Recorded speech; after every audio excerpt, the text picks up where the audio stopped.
Mereka pikir aku mencuri uang raker. Padahal aku hanya ingin sekolah-sekolah itu punya harapan baru. Tapi kenapa semua bukti justru menjeratku? Seorang mantan menteri dituduh korupsi proyek laptop miliaran rupiah. Tapi sebelum mati, ia meninggalkan bukti yang bisa mengguncang istana. Siapa sebenarnya dalang di balik skandal ini? Ketika kebenaran dikorbankan demi kekuasaan, siapa yang akan berdiri untuk membela yang benar? Sorotan kamera menyilaukan, kilatan lampu dari puluhan wartawan terasa seperti tembakan beruntun yang tak berhenti menghantam wajahnya. Di atas panggung kecil berlapis kain hijau tua, Azam Fajar Ibrahim berdiri kaku. Di depannya berderet mikrofon dengan logo media nasional. Metro, TV One, Kompas, CNN, Republika, dan Detik. Semuanya menunggu jawaban yang sama. Apakah dia benar-benar mencuri uang pendidikan bangsa? Suara bisik-bisik wartawan terdengar seperti desis ular di dalam ruangan berpendingin itu.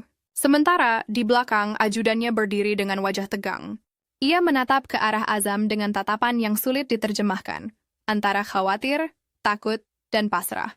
Azam menarik napas panjang. Udara di ruangan itu terasa berat, bukan karena dingin, tapi karena tatapan puluhan mata yang menusuknya seperti pisau. Ia menatap sejenak ke arah kamera utama, lalu menunduk. Suara kilat kamera kembali berulang, memecah kesunyian. Rekan-rekan media, izinkan saya menjelaskan dengan tenang. Suaranya bergetar halus namun tetap terdengar tegas. Program digitalisasi sekolah ini adalah cita-cita lama. Kami ingin agar anak-anak di pelosok negeri bisa belajar dengan fasilitas yang sama seperti anak-anak di kota besar. Tidak ada satupun keputusan yang saya ambil demi keuntungan pribadi. Ruangan sempat hening. Beberapa wartawan menatapnya, sebagian menunduk sibuk mengetik di ponsel. Namun satu tangan terangkat dari barisan depan, seorang jurnalis muda dengan wajah penuh keyakinan. Pak Azam, tanyanya cepat.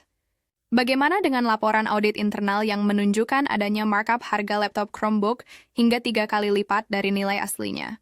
Apakah Bapak menandatangani kontrak itu secara sadar? Azam menelan ludah. Tenggorokannya terasa kering. Di layar belakang, presentasi yang tadinya menampilkan grafik digitalisasi kini berganti menjadi potongan headline media. Menteri Pendidikan diduga terlibat korupsi Chromebook nasional. Huruf-huruf itu seakan menampar wajahnya sendiri, ia menatap ke arah ajudannya. Pria itu menunduk tampak gugup. Azam bisa membaca kegelisahan di balik tubuh yang kaku itu. Sesuatu sedang disembunyikan.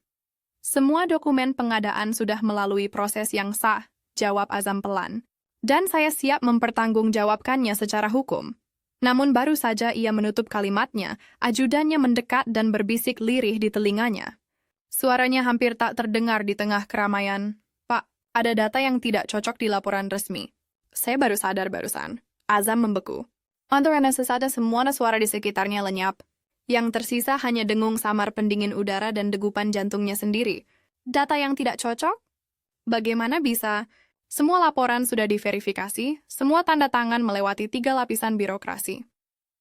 Tapi sebelum ia sempat bertanya lebih jauh, para wartawan kembali menyorotkan mikrofon ke arahnya. Apakah benar, Pak? Bapak pernah melakukan pertemuan tertutup dengan perwakilan Google Indonesia tanpa melibatkan pejabat lain? Benarkah ada gratifikasi berupa perjalanan pribadi ke Singapura yang ditanggung pihak vendor? Apakah benar, Pak, bahwa salah satu perusahaan pemenang tender adalah milik kerabat Bapak? Pertanyaan-pertanyaan itu datang seperti peluru. Satu demi satu menembus pertahanan kata-kata yang sudah ia siapkan sejak pagi. Azam berusaha tersenyum. Senyum tipis yang lebih mirip luka. Saya tidak pernah menerima keuntungan pribadi. Dan semua pertemuan dengan pihak luar dilakukan secara resmi untuk kepentingan kementerian. Namun kata-kata itu tenggelam di tengah teriakan dan kilatan kamera. Setelah konferensi berakhir, Azam duduk sendirian di ruang transit kementerian.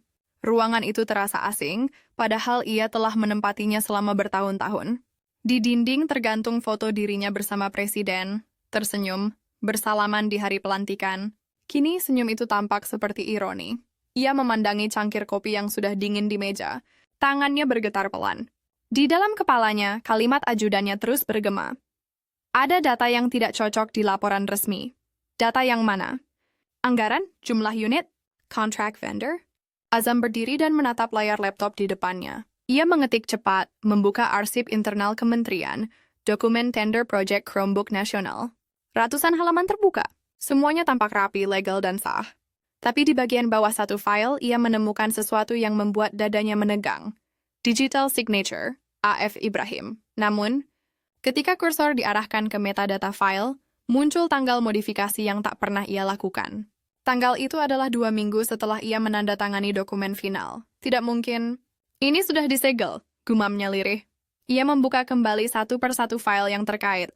Beberapa dokumen tender mencantumkan nama vendor yang tidak pernah ia kenal. Dan lebih aneh lagi, nilai kontraknya meningkat 2 kali lipat dari draft awal. Tiba-tiba, pintu ruangannya diketuk cepat. Seorang staf muda masuk dengan wajah panik. "Pak, maaf. Tapi semua media sedang menyiarkan breaking news. Mereka menampilkan data pengadaan yang katanya bocor dari internal." Azam menatap layar televisi kecil di pojok ruangan. Di sana wajahnya terpampang besar. Teks merah menyala di bawahnya. KPK selidiki dugaan korupsi proyek Chromebook. Azam Fajar Ibrahim diduga terlibat. Rasanya seperti menonton dirinya sendiri tenggelam perlahan dalam lumpur. Ia menunduk, menggenggam kedua tangannya erat. Dalam hati ia berbisik, "Aku hanya ingin anak-anak bisa belajar." Kenapa semuanya berubah jadi begini? Di luar ruangan, wartawan masih berteriak-teriak memanggil namanya. Di dalam, ia hanya mendengar suara napasnya sendiri yang berat, seolah dunia di sekitarnya menutup mata. Malam itu, untuk pertama kalinya dalam hidupnya, Azam merasa bukan lagi seorang menteri. Ia hanyalah seorang manusia yang akan diadili oleh bangsanya sendiri. Dan entah kenapa, di tengah kekacauan itu, ia merasa seseorang sedang mengatur semuanya. Seseorang yang tahu setiap langkahnya ke setiap keputusan yang ia ambil. Tapi siapa? Lantai 8 gedung Kementerian Pendidikan dan Kebudayaan sore itu terasa lebih sunyi dari biasanya. Biasanya, pukul 4 sore, ruang-ruang di sana masih dipenuhi suara pegawai yang menutup laptop, mesin printer yang berdengung, atau obrolan ringan menjelang jam pulang. Namun hari itu, hanya suara langkah sepatu terdengar di sepanjang koridor yang panjang dan licin. Langkah itu milik Azam Fajar Ibrahim. Ia berjalan perlahan, membawa map hitam berisi salinan dokumen tender Chromebook nasional, dokumen yang kini menghantui setiap napasnya. Satu pesan dari ajudannya pagi tadi membuatnya memutuskan untuk datang sendiri ke ruang Direktorat Teknologi Pendidikan. Satu kalimat singkat di pesan itu. "Pak, mungkin Bapak perlu bicara langsung dengan Pak Rendra. Ada hal yang tidak beres." Azam berhenti di depan pintu bertuliskan Direktur Jenderal Teknologi Pendidikan, Rendra Prakoso. Ia menarik napas dalam, lalu mengetuk pelan. 3 ketukan. Tak lama kemudian, terdengar suara dari dalam. "Masuk saja, Pak Menteri." Nada suaranya datar, terlalu tenang untuk seseorang yang tengah disorot media. Pintu terbuka. Ruangan itu tampak rapi, bahkan terlalu rapi. Setiap berkas tersusun sejajar di rak kayu gelap, dan aroma kopi hitam tercium samar di udara. Rendra Prakoso berdiri di dekat jendela besar yang menghadap kota Jakarta, memegang secangkir kopi sambil tersenyum tipis. "Saya sudah menunggu Bapak," katanya tanpa menoleh. "Saya tahu pasti Bapak ingin bicara soal berita hari ini." Azam menatapnya tajam. "Saya ingin bicara soal laporan anggaran dan data yang tidak cocok di sistem." Rendra menurunkan cangkirnya perlahan, lalu berbalik. Senyumnya masih sama. Tenang, nyaris seperti wajah orang suci. "Ah, itu hanya salah input, Pak. Staf kami sudah cek. Tidak ada masalah besar. Hanya miskomunikasi antara vendor dan tim administrasi." "Salah input?" Suara Azam meninggi sedikit. "Rendra, yang saya lihat bukan sekadar salah angka. Nilai kontrak meningkat 2 kali lipat dari proposal awal. Dan tanda tangan digital saya muncul di tanggal yang tidak pernah saya berikan izin." Rendra tertawa kecil, seolah mendengar lelucon. "Pak Menteri terlalu cemas. Kadang sistem digital kementerian memang kacau. Lagi pula, semua proses sudah disetujui bagian hukum dan pengawasan." "Saya sudah tanya bagian hukum," potong Azam cepat, nada suaranya mulai berat. "Mereka bilang tidak pernah menerima draft final yang seperti itu." Sunyi. Suasana di ruangan mendadak berubah. Rendra menatap Azam, kali ini dengan tatapan yang lebih dalam, tanpa senyum. Matanya tajam tapi tetap tenang, seperti seseorang yang sudah menyiapkan semua jawaban. "Pak Azam," katanya pelan, "Bapak tahu sendiri bagaimana proyek ini lahir. Banyak kepentingan di dalamnya. Kalau Bapak terlalu menggali, Bapak tidak hanya akan menyinggung saya, tapi juga orang-orang yang lebih besar dari saya." Azam menatapnya tajam. Kau mengancam saya, Ren? Rendra mengangkat tangan tertawa lagi Peka, tapi tawanya kali ini hambar. Bukan ancaman, Pak. Peringatan. Azam memukul meja dengan keras. Suara map berisi kertas terdengar jatuh ke lantai, bertebaran seperti pecahan kaca. Beberapa lembar kontrak melayang di udara sebelum jatuh di bawah kursi. Saya tidak peduli seberapa besar kekuatan di belakang proyek ini. Saya minta semua data asli ditunjukkan sekarang juga. Kalau tidak apa, Pak? Suara Rendra memotong dengan tenang, namun ada sesuatu yang dingin di baliknya. Ia melangkah mendekat. Kalau Bapak memaksa, justru Bapak yang akan terlihat paling bersalah. Semua dokumen, semua tanda tangan, semua keputusan tercatat atas nama Bapak. Tidak ada satupun yang bisa Bapak bantah. Azam terdiam. Kata-kata itu seperti belati yang ditusukkan perlahan ke dadanya. Ia sadar, semua yang dikatakan Rendra benar. Di atas kertas, dialah penanggung jawab tertinggi. Semua laporan, semua rapat, semua persetujuan melewati tanda tangannya. Jadi ini sudah direncanakan ya. Bisiknya lirih. Kau menjebak saya. Rendra hanya menghela napas. Saya tidak menjebak siapapun. Tapi kadang, sistem butuh kambing hitam agar tetap berjalan. Azam mengepalkan tangannya. Dadanya bergetar menahan emosi. Kau pikir aku akan diam? Saya pikir, jawab Rendra dengan senyum miring, Bapak tahu kapan harus berhenti. Suara hujan tiba-tiba terdengar di luar jendela. Butir-butirnya menampar kaca, menciptakan ritme yang menegangkan. Azam menatap keluar, ke arah langit Jakarta yang mulai gelap. Ia merasa seperti sedang berdiri di ambang jurang. Satu langkah salah, dan segalanya berakhir. Rendra, katanya perlahan, kalau aku jatuh, aku pastikan kau ikut jatuh bersamaku. Mungkin, Pak, tapi saya punya pelampung. Bapak tidak. Kata-kata itu membuat Azam terdiam. Di saat itu juga ia sadar, Rendra bukan lagi bawahannya. Ia adalah bagian dari sesuatu yang jauh lebih besar. Sistem yang bisa mengangkat, lalu menghancurkan siapapun sesukanya. Azam mengambil mapnya, menatap Rendra untuk terakhir kali. Aku akan cari tahu semua ini. Dan kalau aku menemukan bukti, kau tahu apa yang akan terjadi. Rendra hanya tersenyum kecil sambil mengangkat cangkir kopinya lagi. Selamat mencoba, Pak Menteri. Tapi jangan lupa, waktu tidak di pihak Bapak. Azam berjalan keluar tanpa berkata apapun. Pintu tertutup di belakangnya dengan bunyi klik pelan. Di dalam ruangan, Rendra menatap layar komputernya, menekan tombol cepat di keyboard. Sebuah pesan terenkripsi dikirim ke kontak tanpa nama. Isinya hanya 3 kata. Dia mulai curiga. Di lift menuju lantai dasar, Azam berdiri diam, memandangi pantulan wajahnya di dinding logam. Ia tampak lelah, tua, dan asing bagi dirinya sendiri. Selama ini ia percaya bahwa integritas bisa menyelamatkan siapapun. Tapi sore itu, keyakinannya mulai retak. Ia mulai bertanya-tanya, seberapa kuat seseorang bisa bertahan dalam sistem yang sudah rusak dari dalam? Lift berhenti di lantai 2. Pintu terbuka. Seorang staf muda yang hendak masuk tiba-tiba berhenti melihat Azam di dalam, lalu menunduk dengan cepat. Tak ada sapaan, tak ada senyum. Hanya keheningan yang terasa dingin. Ketika lift kembali tertutup, Azam memejamkan mata. Dalam kegelapan singkat itu, ia berjanji pada dirinya sendiri. Jika semua ini jebakan, maka ia akan melawannya. Sampai akhir, pagi itu, Jakarta seperti biasa padat, macet, dan bising. Namun bagi Azam Fajar Ibrahim, bunyi klakson kendaraan di luar jendela bukan lagi sekadar suara kota, melainkan pengingat bahwa dunia di luar sana sedang membicarakan namanya. Nama yang dulu dihormati karena program digitalisasi pendidikan nasional, kini menjadi bahan ejekan, meme, dan cemohan di media sosial. Di layar televisi ruang tamunya, wajahnya muncul di berbagai siaran berita. Judulnya besar, menyala merah. Mantan menteri diduga terlibat skandal laptop Chromebook. Kerja sama dengan Google dipertanyakan. Azam duduk di sofa, diam, hanya memandangi berita itu tanpa suara. Di tangannya secangkir teh yang sudah dingin. Ia menatap wajahnya sendiri di layar, tegang, tanpa senyum, diambil dari potongan konferensi pers setahun lalu. Potongan video itu kini digunakan berulang-ulang untuk membentuk citra yang tidak pernah ia miliki. Wajah seorang pejabat yang pura-pura peduli, kata narasi yang mengiringinya. Lihat ini, Mas. Suara lembut Hani, istrinya, memecah keheningan. Ia datang membawa amplop dari pengacara. Mereka memanggil Mas lagi untuk klarifikasi tahap 2. Katanya KPK akan buka data transaksi hari ini. Azam mengangguk pelan, lalu mengambil amplop itu tanpa membuka. Mereka masih menunggu aku tersandung di kata-kataku sendiri. Hani duduk di sampingnya, memegang tangannya, tapi Mas tahu kebenarannya.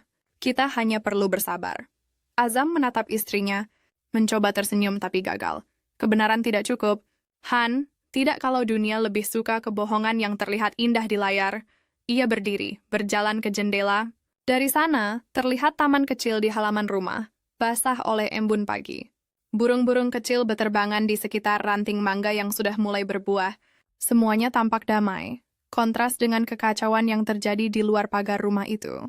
Teleponnya bergetar di meja. Pesan masuk dari Adi Nugroho, mantan staf humas kementerian yang kini masih setia membantunya diam-diam.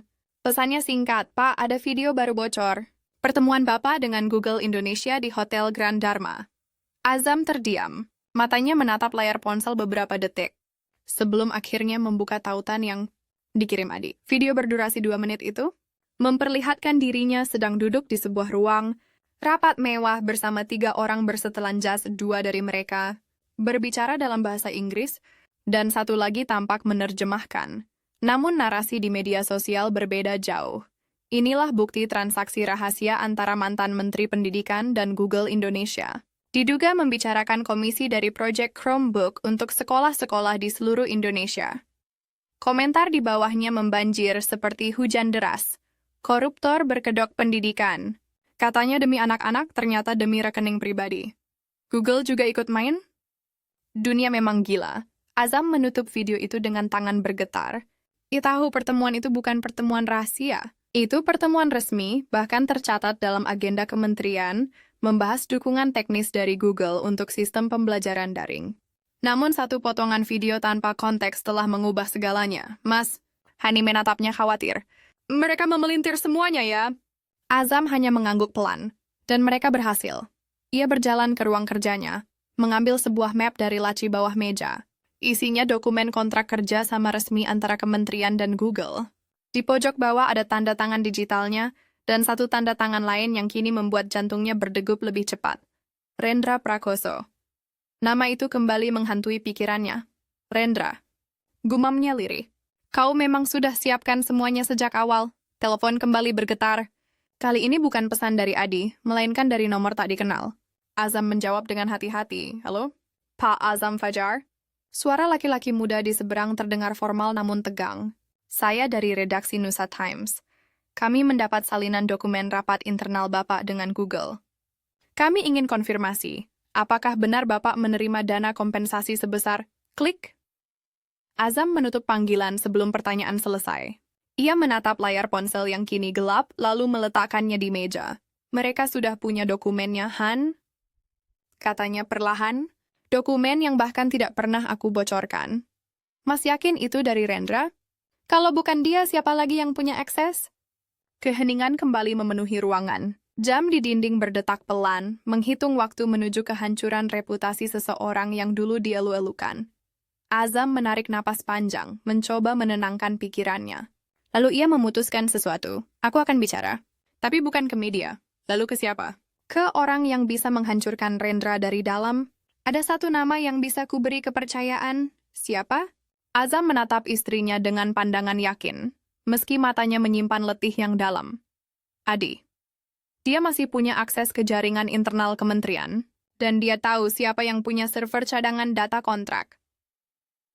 Sore harinya, di sebuah kafe kecil dekat stasiun Gondang Dia, Azam bertemu Adi. Keduanya duduk di sudut, jauh dari pengunjung lain. Adi membawa laptop tua dengan layar retak di ujungnya. Saya sudah cek, Pak, katanya sambil membuka beberapa file di layar. Rendra mengalihkan beberapa log aktivitas ke server bayangan yang tidak terdaftar di sistem pusat. Dan yang lebih parah, sebagian dokumen ditandatangani, ulang menggunakan tanda tangan digital. Bapak, Azam menggenggam cangkir kopinya. Erat. Artinya semua yang terlihat di publik bisa mereka buat, seolah-olah aku pelakunya. Adi mengangguk. Dan itu baru permulaan. Pak, ada 1 file yang saya temukan di server cadangan. File itu berisi catatan komunikasi antara Rendra dan seseorang dengan inisial AS. AS? Azam mengulang perlahan. Siapa itu? Adi menatapnya dengan ekspresi ragu. Saya belum yakin, Pak, tapi dari pola bahasanya, sepertinya dia orang dari luar kementerian. seseorang yang mengatur aliran dana dari proyek ini. Azam bersandar di kursinya, menatap langit-langit kafe yang dipenuhi lampu gantung. Aisas, inisial itu terasa asing, tapi juga mengusik. Cari tahu siapa dia, Adi, katanya akhirnya. Kalau kita bisa tahu siapa Aisasan, kita bisa tahu siapa otak sebenarnya dari semua ini. Adi mengangguk cepat. Baik, Pak. Tapi hati-hati. Beberapa hari ini saya berasa ada yang mengikuti saya. Azam menatapnya serius. Kalau mereka tahu kita bergerak, kita berdua dalam bahaya. Pastikan semua datanya dienkripsi. Dan Adi, ya, Pak? Kalau sesuatu terjadi padaku, jangan biarkan kebenaran ikut mati. Adi menatap Azam dalam diam. Tatapan yang penuh hormat tapi juga ketakutan. Di luar kafe, langit mulai berubah warna, dari jingga menjadi gelap keunguan. Jakarta tampak sibuk seperti biasa, tapi di balik lampu-lampu kota itu, ada badai yang sedang disiapkan. Dan Azam tahu ia baru saja melangkah ke dalamnya. Malam itu Jakarta diselimuti gerimis.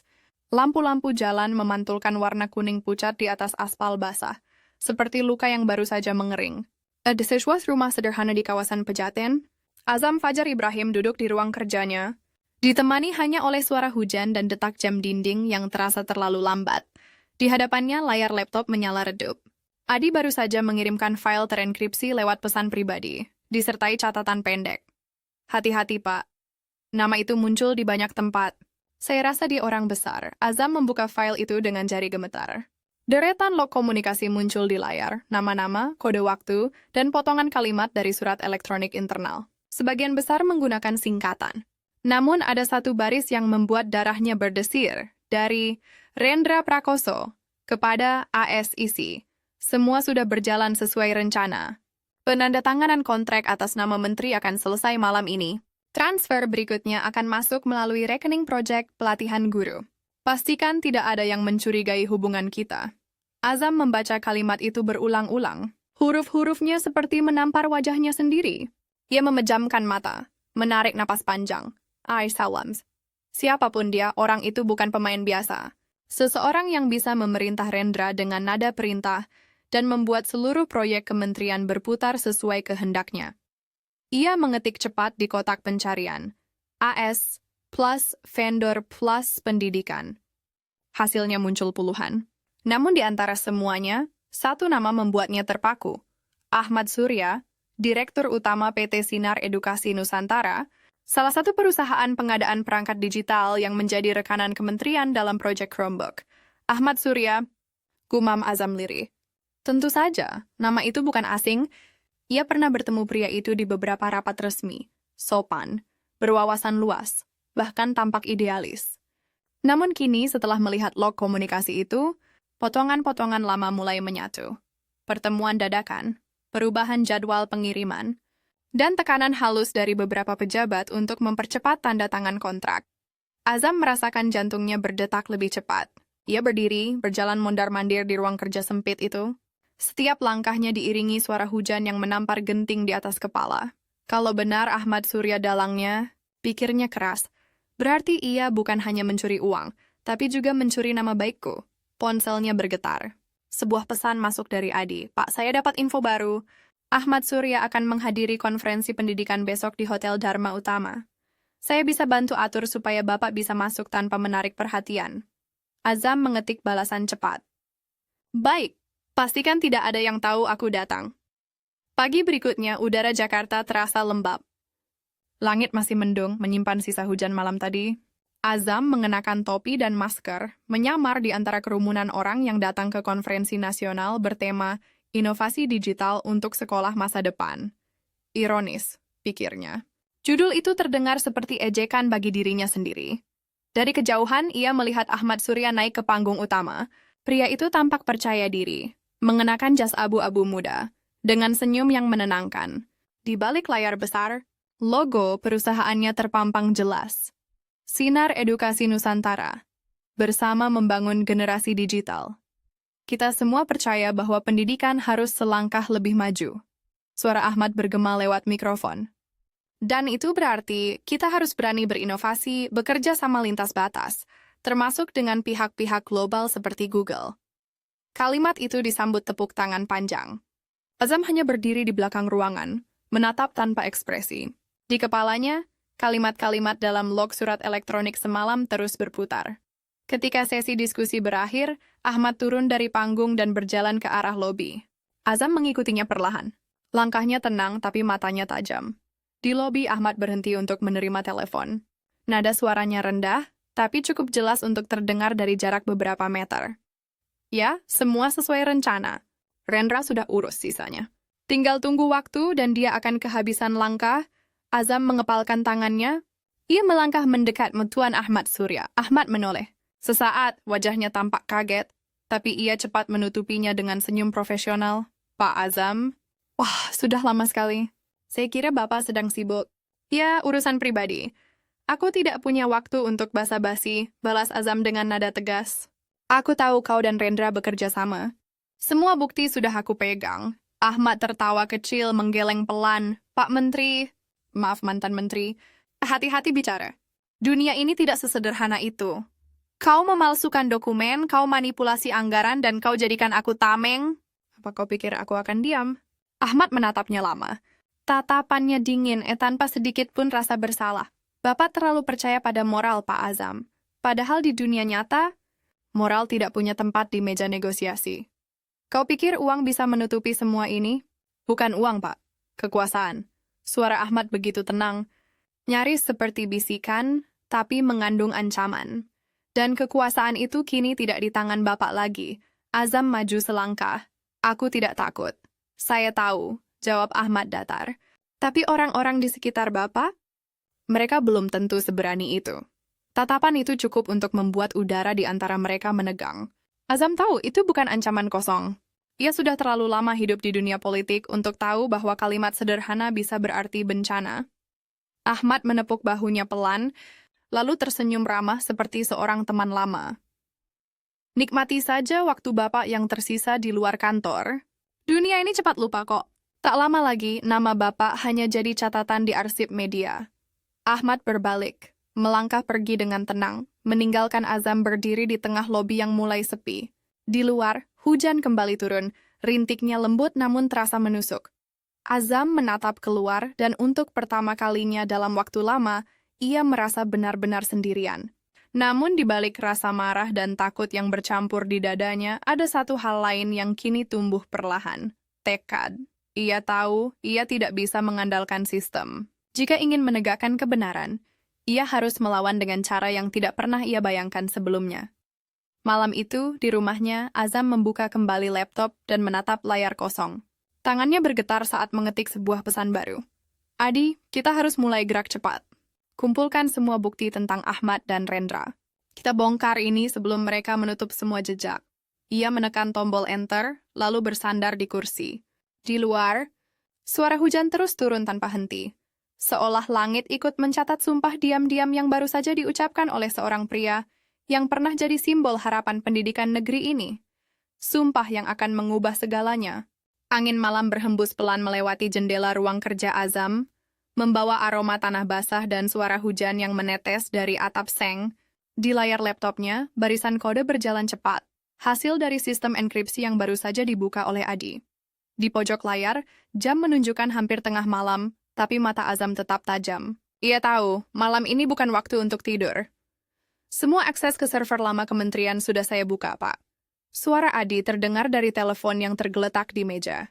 Tapi kita harus cepat. Log server hanya bisa dibuka selama 15 menit sebelum sistem membaca aktivitas mencurigakan. Kau yakin tidak ada yang bisa melacak ini?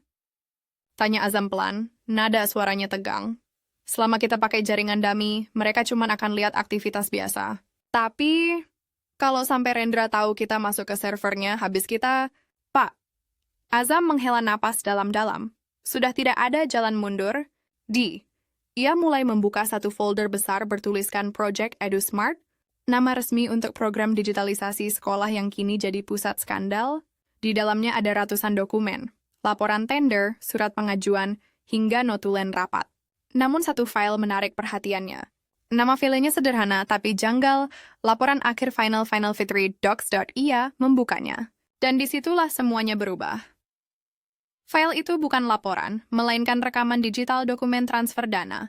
lengkap dengan daftar rekening penyalur dan nominal dalam jumlah fantastis. Azam menatap layar tak percaya.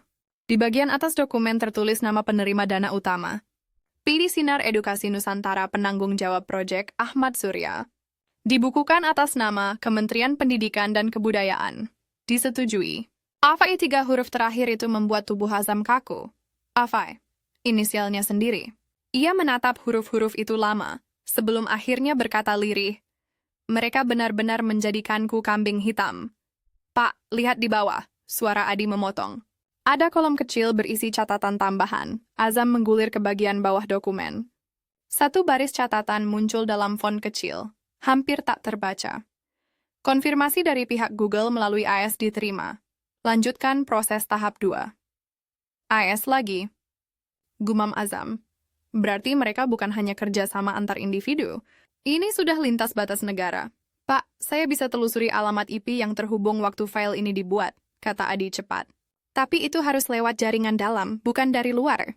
Kita butuh akses langsung dari gedung kementerian. Azam terdiam beberapa saat. Matanya menatap kosong ke arah jendela, tempat hujan mulai mereda. Keputusan besar harus diambil, dan malam itu juga. Besok pagi kita masuk ke sana, katanya akhirnya. Aku tahu masih ada jalur akses ke ruang server lama di lantai bawah. Tidak banyak yang tahu itu. Pak, itu berisiko tinggi. Kalau tertangkap, kita bisa dianggap mencuri data negara. Kita tidak mencuri, Di. Kita mengambil kembali kebenaran yang mereka rampas. Pagi itu, langit Jakarta berwarna abu-abu. Azam mengenakan jaket hitam dan topi polos. Menunggu di pinggir jalan belakang gedung Kementerian Pendidikan. Adi datang beberapa menit kemudian, membawa tas ransel berisi peralatan jaringan dan laptop portabel. Jalur ke ruang server lewat tangga darurat ini, Pak. Katanya sambil menunjuk pintu logam kecil. Saya dulu sering ke sini waktu masih kerja. Sekarang sudah jarang dipakai. Mereka masuk dengan hati-hati. Tangga sempit itu lembab dan gelap, hanya diterangi cahaya senter kecil dari ponsel Adi. Setiap langkah kaki bergema, seolah gedung itu sendiri tahu ada sesuatu yang tidak seharusnya terjadi. Sampai akhirnya mereka tiba di ruang server lama. Dindingnya dipenuhi kabel dan kipas angin besar yang berputar lambat. Suara mesin server terdengar rendah tapi stabil, seperti napas panjang dari monster yang sedang tidur. Adi segera bekerja, menyambungkan laptopnya ke salah satu port jaringan. Akses utama sudah kubuka. Pak, sekarang kita cari log aktivitas terakhir Rendra. Azam berdiri di belakangnya, memperhatikan barisan kode yang muncul cepat di layar. Wajahnya tegang tapi sorot matanya tajam. Beberapa menit kemudian Adi berhenti. Pak, ini aneh. Kenapa? Ada aktivitas baru di server. Waktu aksesnya sekarang, artinya suara langkah kaki terdengar dari koridor luar. Cepat, berat. Lebih dari satu orang, Azam langsung menekan bahu Adi. Matikan semua, sekarang.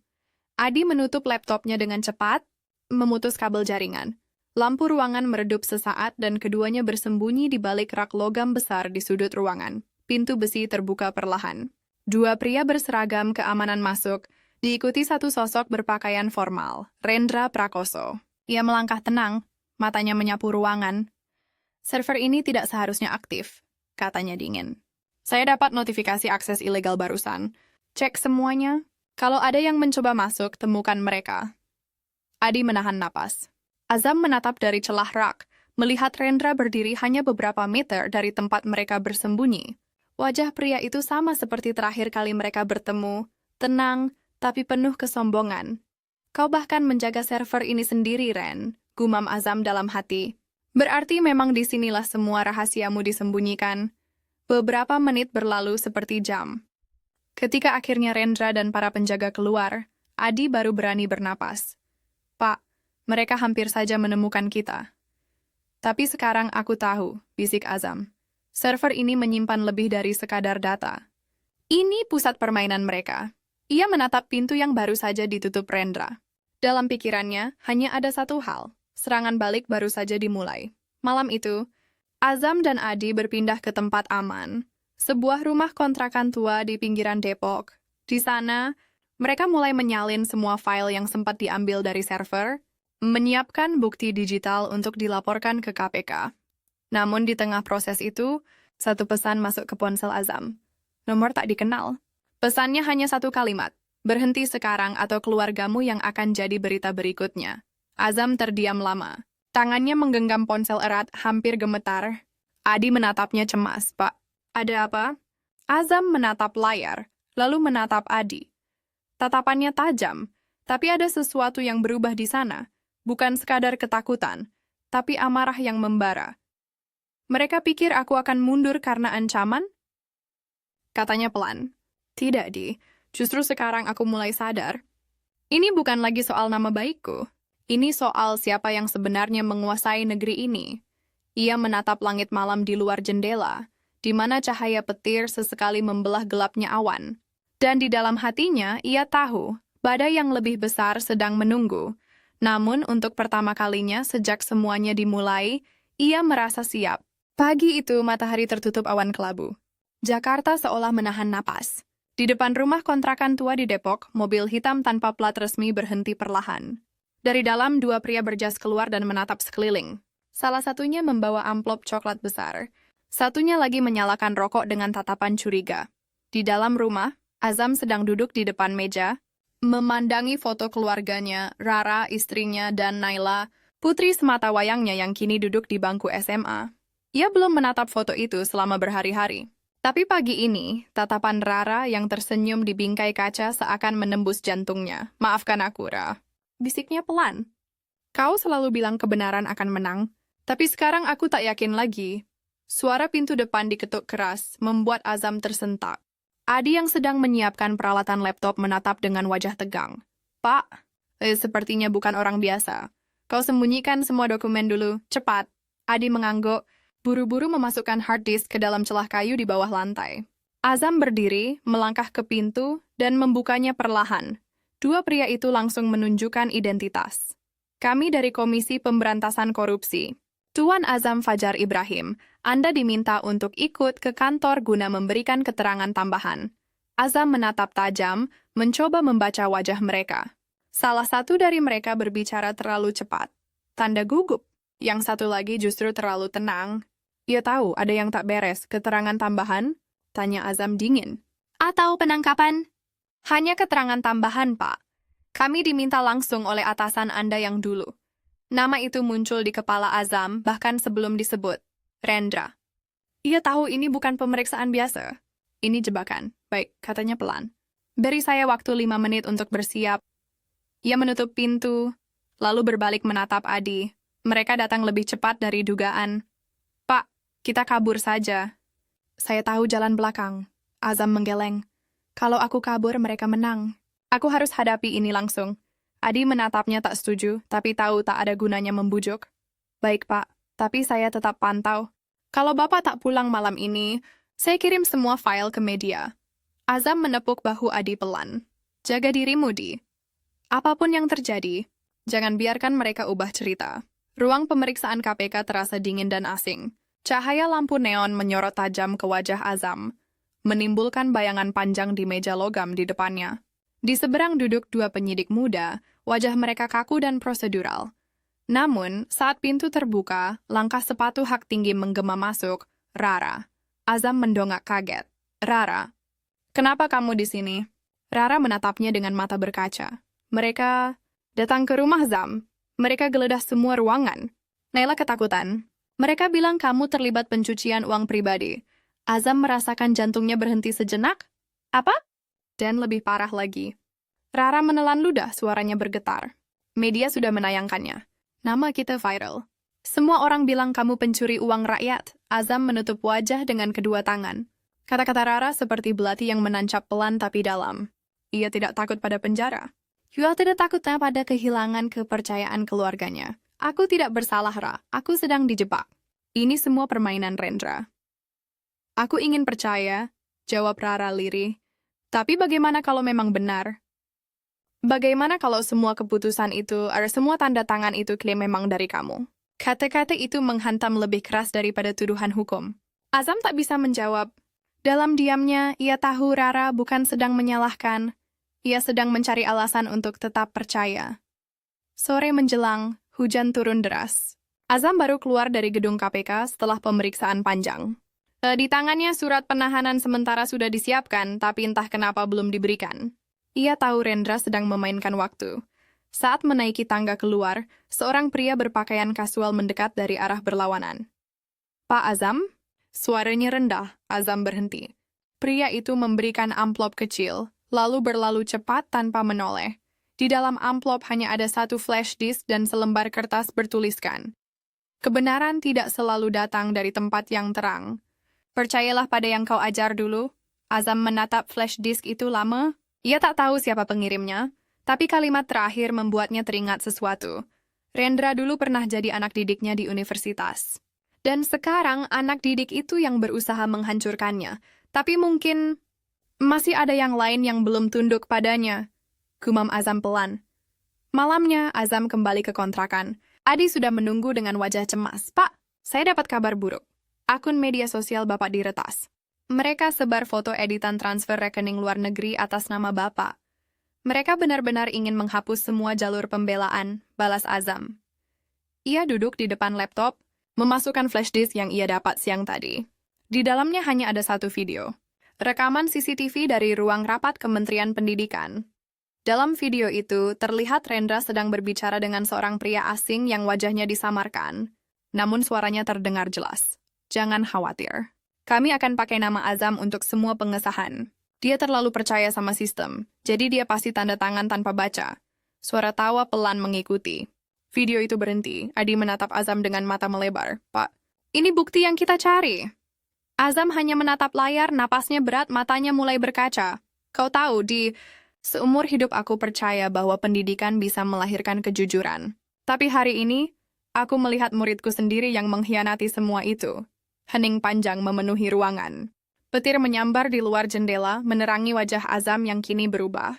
Bukan lagi wajah seorang menteri yang kalah, tapi seseorang yang siap bertarung, tanpa peduli hasilnya. Besok, kita kirim ini ke publik, katanya tegas. Kalau mereka ingin perang, kita kasih perang. Adi mengangguk pelan. Kita sudah masuk ke tengah badai. Pak Azam menatap keluar jendela, ke arah hujan yang tak kunjung berhenti, ya Adi. Tapi mungkin hanya di tengah badai, kebenaran bisa terlihat dengan jelas. Pagi itu, udara Jakarta lebih panas dari biasanya. Jalanan penuh dengan spanduk dan papan berita digital yang menampilkan headline besar. Video skandal Menteri Pendidikan bocor. Bukti baru guncang dunia politik. Azam menatap layar televisi kecil di ruang kontrakan dengan napas bergetar. Video yang ia dan Adi unggah ke internet semalam kini telah menyebar ke seluruh negeri. Rekaman itu memperlihatkan Rendra Prakoso, dengan jelas, tengah merencanakan manipulasi tanda tangan proyek Chromebook bersama pihak asing. Namun yang membuat Azam nyaris tak percaya adalah, di bawah video itu tertulis namanya sendiri sebagai sumber kebocoran. Publik memuji keberaniannya, tapi sistem mulai memburunya. Pak, media internasional sudah ikut liput, kata Adi sambil menatap laptop. Tapi KPK belum kasih pernyataan resmi. Sepertinya mereka masih menunggu instruksi dari atas. Azam menghela napas panjang. Itu berarti mereka masih bernegosiasi.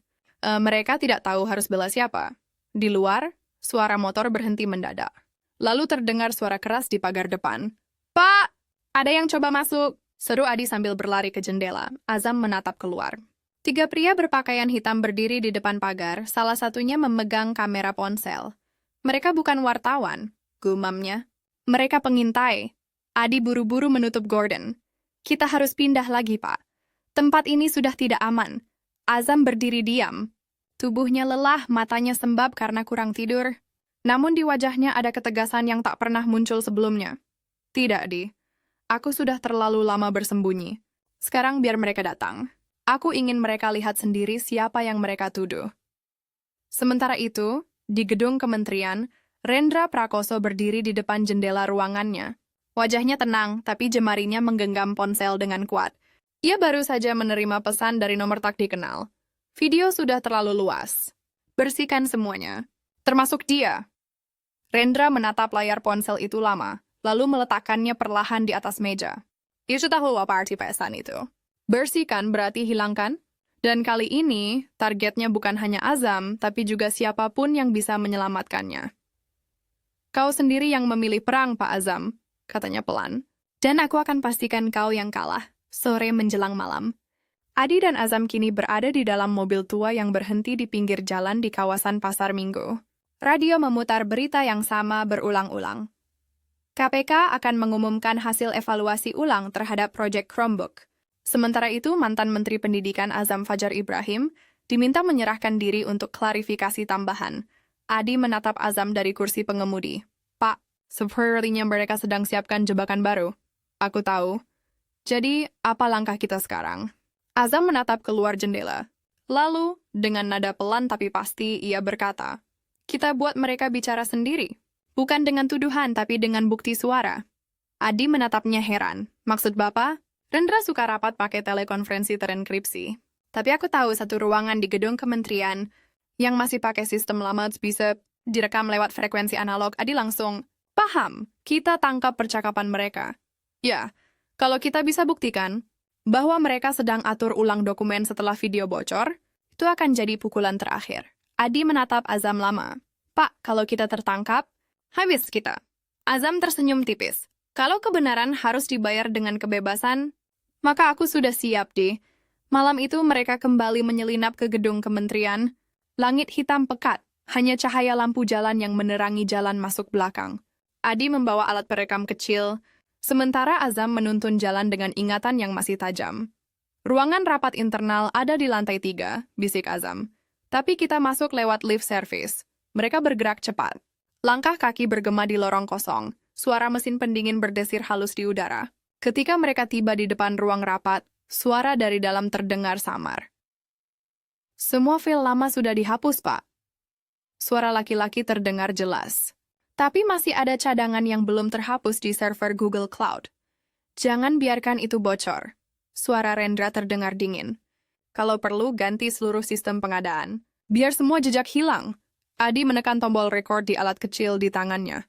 Lampu merah kecil menyala, Azam menatapnya dan berbisik, kita dapat mereka. Namun tepat saat itu, pintu lift di ujung lorong terbuka.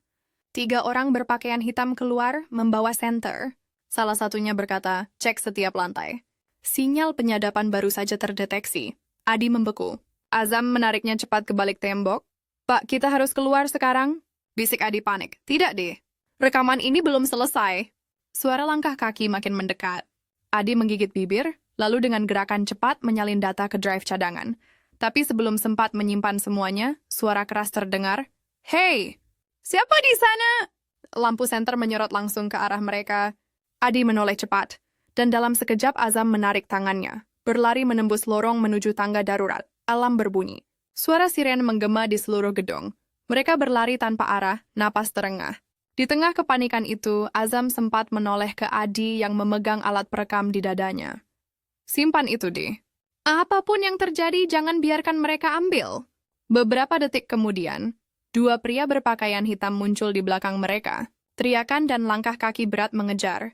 Adi berhasil melompat keluar lewat jendela kecil di ujung lorong, tapi Azam tertahan. Ia menoleh ke arah kawannya, wajahnya penuh debu, tapi matanya tetap tegas. Lari, Di. Pak, saya tidak akan tinggalkan. Lari! Sebuah tangan kasar menarik Azam dari belakang. Adi hanya sempat melihat bayangan tubuh gurunya diseret masuk ke dalam kegelapan lorong. Lalu pintu besi menutup keras. Keesokan harinya, berita mengguncang negeri. Azam Fajar Ibrahim ditangkap saat mencoba mengakses server negara. Namun tak satupun media tahu bahwa malam itu, Adi berhasil membawa keluar rekaman suara Rendra dan para pejabatnya. Rekaman yang kini tersimpan di tempat yang tidak akan mudah ditemukan siapapun. Dan di ruang tahanan dingin di KPK, Azam duduk tenang menatap dinding putih di depannya. Bibinya terluka, bajunya kotor, tapi bibirnya tersenyum kecil. Mereka pikir ini akhir, gumamnya lirih. Padahal ini baru awal dari kebenaran yang sesungguhnya. Hujan deras mengguyur Jakarta malam itu. Air menetes deras dari genteng ruang tahanan KPK, memantulkan cahaya lampu putih yang dingin. Di dalam sel sempit, Azam Fajar Ibrahim duduk bersandar di dinding, matanya menatap kosong ke arah langit-langit.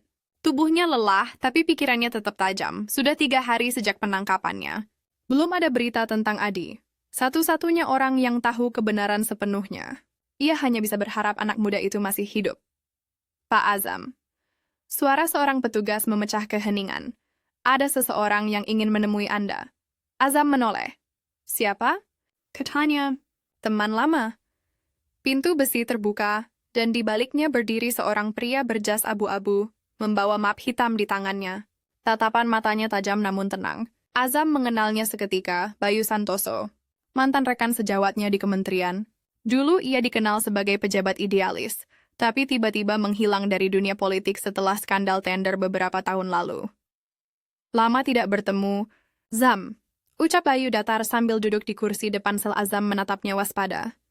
Kau datang sebagai apa sekarang, Yo? Wartawan? Pengacara? Bagian sertifikat? Bayu tersenyum tipis. Mungkin sedikit dari semuanya. Ia membuka map hitamnya, menaruh beberapa lembar foto di lantai. Foto-foto itu memperlihatkan wajah Rendra sedang berbicara dengan seorang pria bule di sebuah ruangan mewah. Namun bukan itu yang membuat Azam kaget. Di salah satu foto, tampak logo resmi Kementerian Komunikasi dan Teknologi terpampang di latar belakang. Apa maksudnya ini? Tanya Azam perlahan. Bayu menatapnya tajam.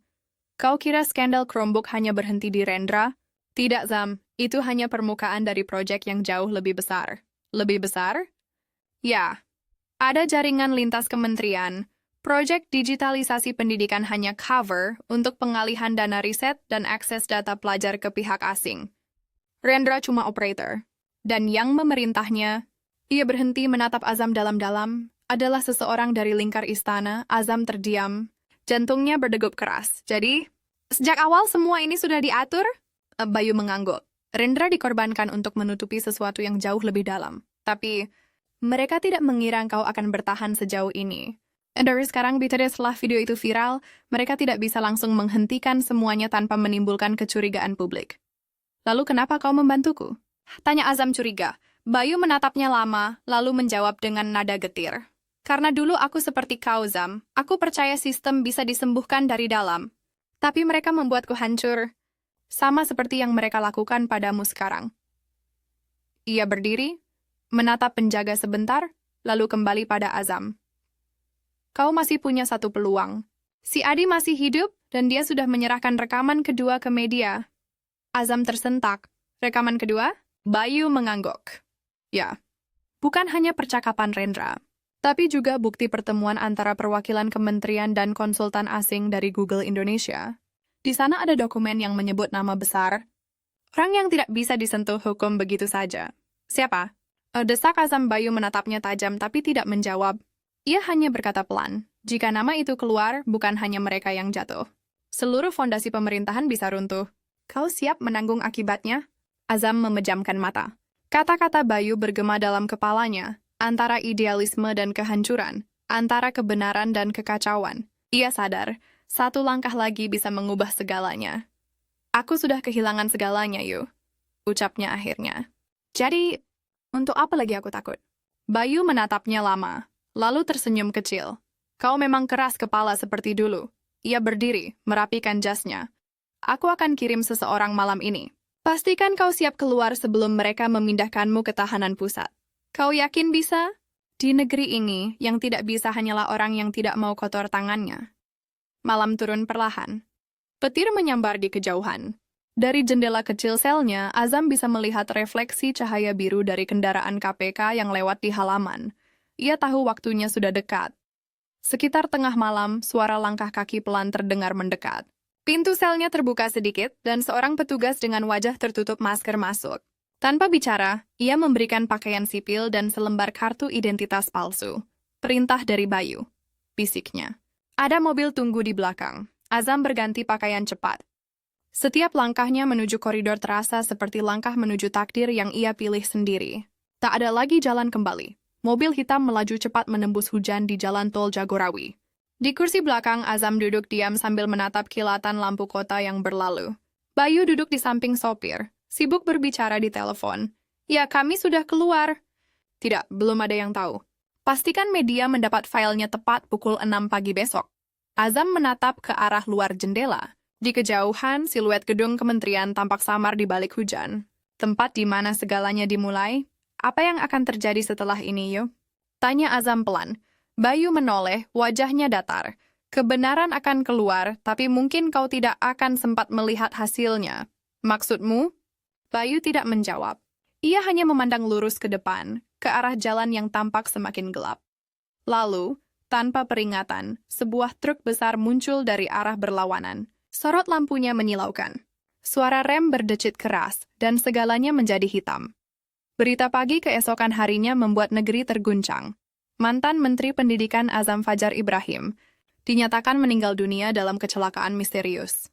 Namun di saat yang sama, rekaman kedua muncul di internet, memperlihatkan bukti jelas kolusi lintas kementerian dan keterlibatan tokoh besar yang selama ini dianggap tak tersentuh. Nama-nama muncul, jaringan terbongkar, dan publik mulai menuntut kebenaran yang sesungguhnya. Di antara kerumunan massa yang menyalakan lilin di depan gedung KPK, seorang pria muda berdiri mengenakan jaket hitam. Di tangannya, ia memegang kamera kecil.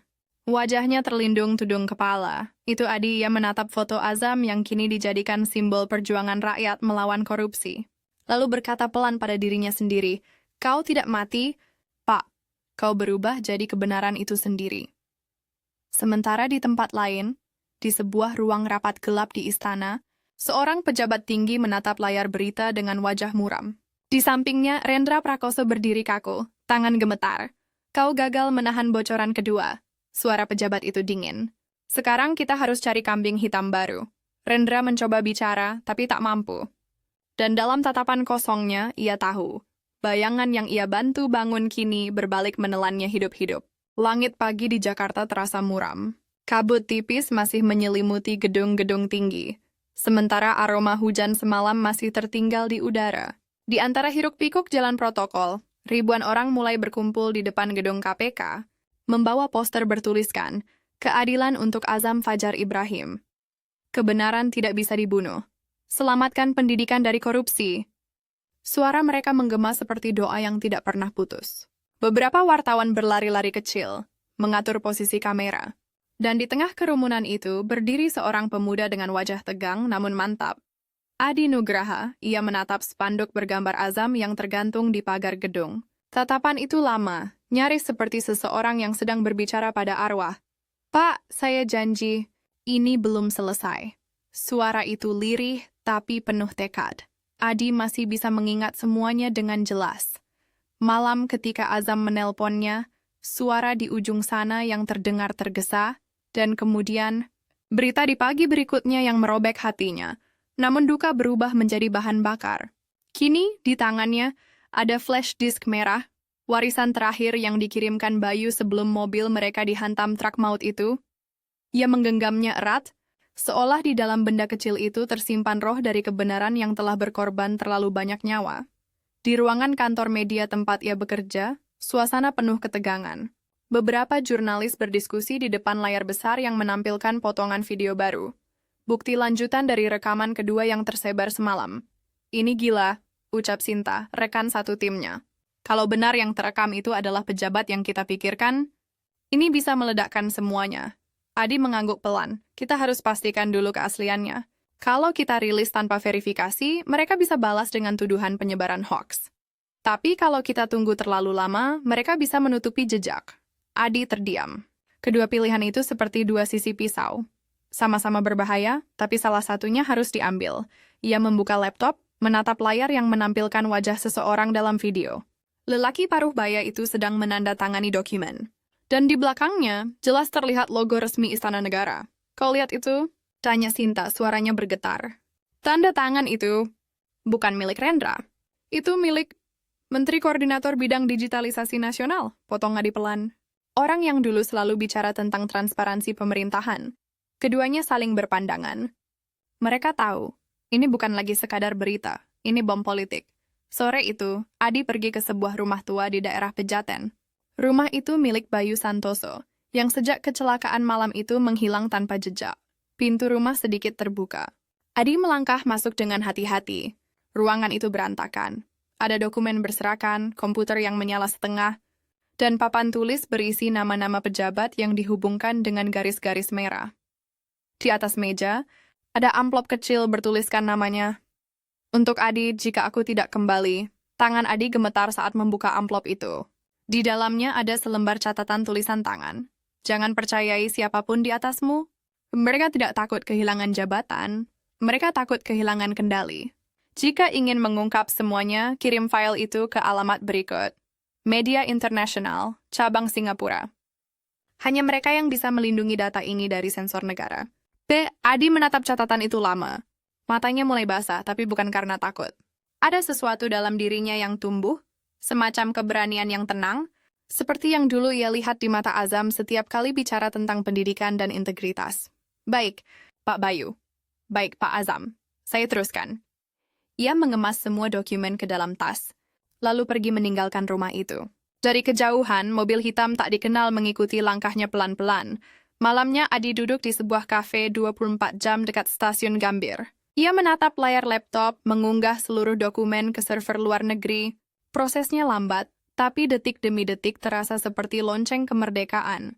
Namun baru setengah jalan notifikasi muncul di layar. Akses diblokir oleh jaringan lokal. Aktivitas Anda sedang diawasi. Adi terkejut. Ia segera mencabut modem dan menggantinya dengan jaringan cadangan yang sudah ia siapkan. Detak jantungnya semakin cepat. Tidak semudah itu kalian bungkam aku, gumamnya.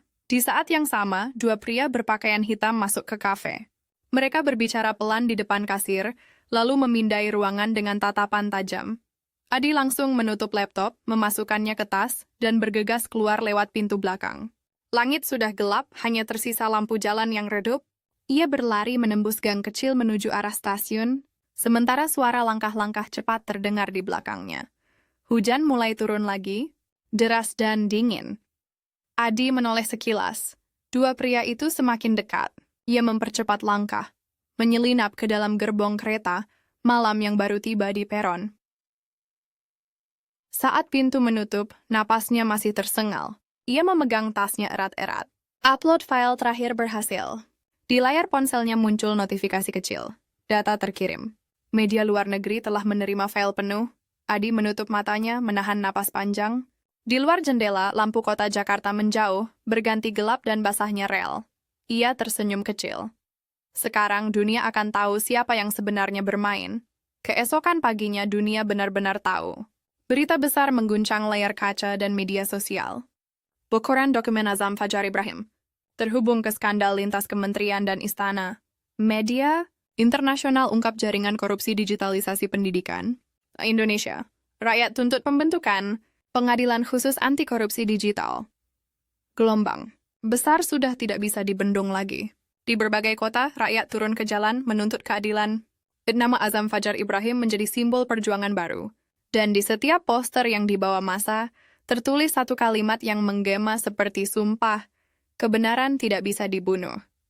Sementara itu, di sebuah ruang gelap di luar negeri, Adi duduk di depan komputer, memantau berita dengan mata berkaca-kaca.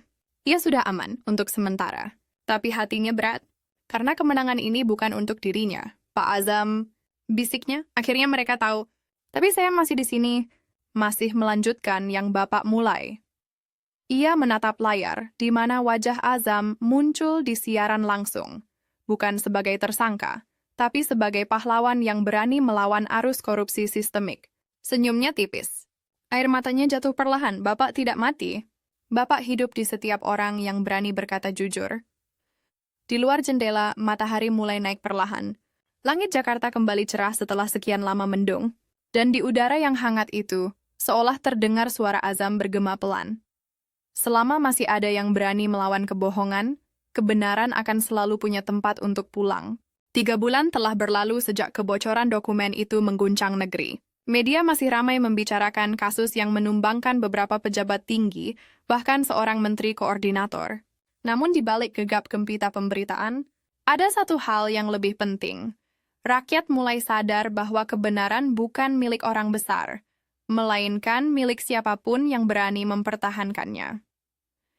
Di sebuah aula kecil di Yogyakarta, ratusan mahasiswa dan aktivis berkumpul.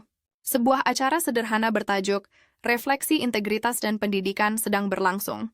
Di panggung, berdiri seorang pemuda yang kini dikenal banyak orang, Adi Nugraha. Ia mengenakan kemeja putih, tanpa jas, tanpa simbol partai atau lembaga manapun.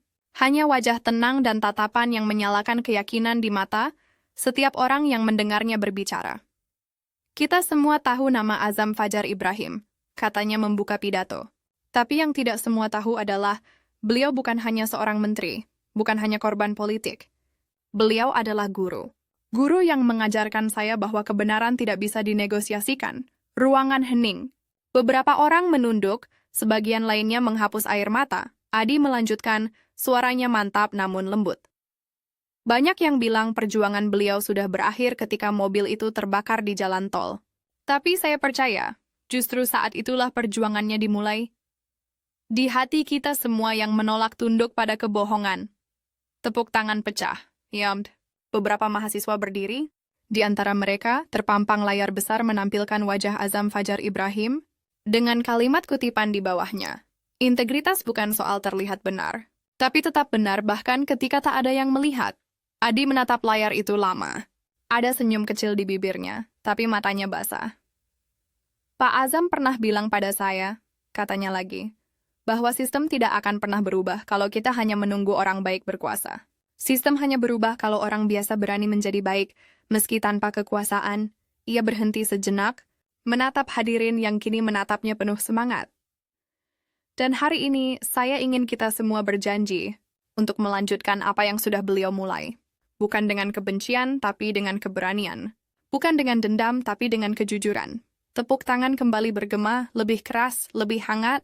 Suara itu seperti gema dari hati yang sama. Hati yang mulai percaya lagi bahwa negeri ini masih bisa diselamatkan.